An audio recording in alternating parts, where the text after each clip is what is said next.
I'm recording this on November 7th, and we just changed our clocks back to Pacific Standard Time this past weekend, yesterday morning to be exact.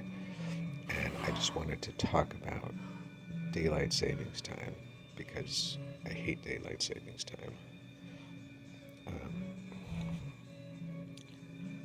I hate it in the springtime when it's not because I lose an hour of sleep. It's because I lose an hour of sunlight. I'm getting up in the morning and little by little over the past couple months since the winter solstice, I felt the days getting longer and the daylight is starting to creep up when I get up, and then all of a sudden they take it away from me. Then it takes the Earth another 3 or 4 weeks to catch up again and bring that daylight back to me. I really don't care if it gets dark earlier. I don't care if it gets dark at 5 o'clock. I don't care if it gets dark at 7:30 instead of 8:30 in the evening during the summertime. I'm kind of I'm winding things down at that time anyways, unless of course I'm at work, and then except in the middle of summer it's pretty much dark when I leave anyways. But I found this article on CNN. It was just talking about the health effects of daylight savings time. And I guess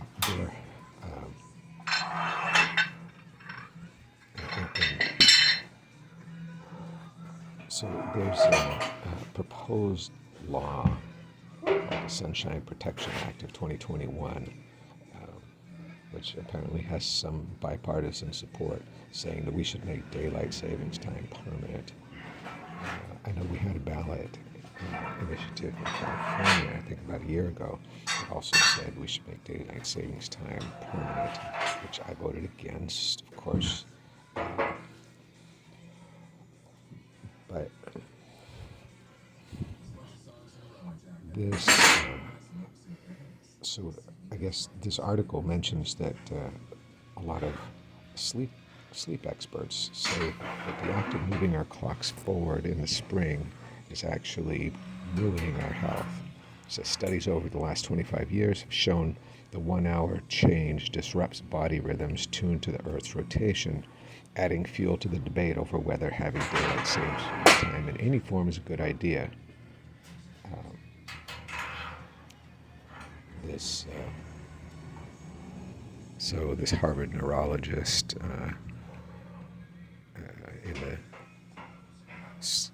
who's a sleep expert says your body clock stays with natural light, not with the clock on your wall, and there's no evidence that your body fully shifts to the new time. So we've got all these sleep experts saying, oh, hey, you know what, this is kind of unnatural because your body doesn't really know that you have adjusted your clocks. So between March and November, your body gets less morning light and more evening light, which can throw off your circadian rhythm. So standard time is much closer to the sun's day and night cycle. This cycle has set our circadian rhythm or body clock for centuries. Let's see, so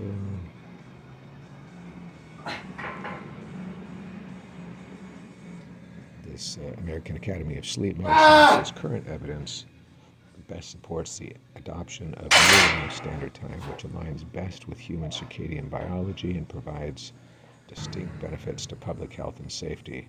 It's been endorsed by more than 20 medical, scientific, and civic organizations.